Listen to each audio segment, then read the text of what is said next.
Guys, what's up?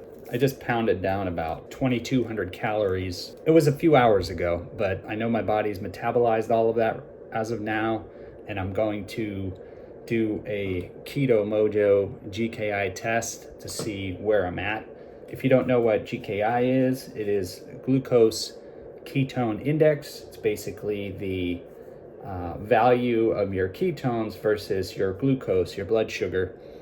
And you get a number rating. I have all the information below and links, including a link to the device if you want to check it out, get more details. I'm going to go ahead and do this test. I'm also going to include most of the foods that I ate too, so you can see that.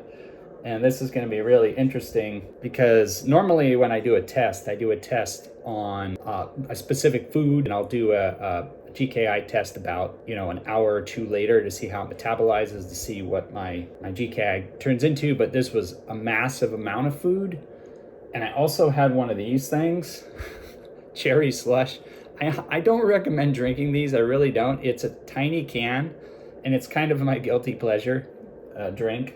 It's got B vitamins and stuff in it, but I don't know if the quality is really that great, honestly. I just like the flavor. They're really good. I got it at Target. They sell them at a lot of different grocery stores. Included a link to that below as well. All right, let's go ahead and do this test. I got to prick my finger. I always do the glucose first.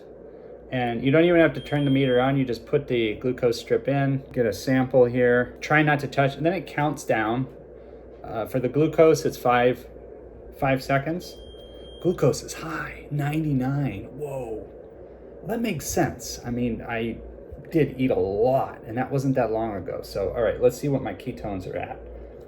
So it's countdown. Ketones count down from 10, 4.5. The ketones are pretty strong range, which is going to put my GKI, I have to do the calculation.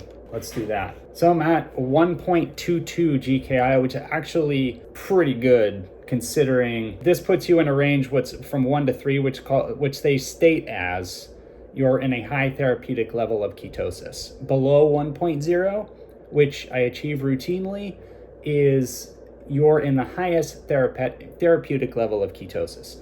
Now, and they say an application very difficult to achieve without a doctor's supervision. I do agree with that. It is very difficult to achieve. You should speak to your primary physician. If you're doing any of this, you should get checked out. Just make sure that your body is well adapted to ketosis. And the 1 to 3, it says for those using keto therapeutically for the treatment of disease such as cancer, epilepsy, Alzheimer's disease, Parkinson's, traumatic brain injury, and chronic. So basically the 1 to 3 is that specific range for these other types of that some primary physicians and facilities and clinics are using for that range. 2 to 3 hours ago, roughly, right in there. It took me about an hour and a half to eat, so I'll count all that time. GKI at 1.2. So that's pretty good. And just as a side note, I list all the foods below that I eat.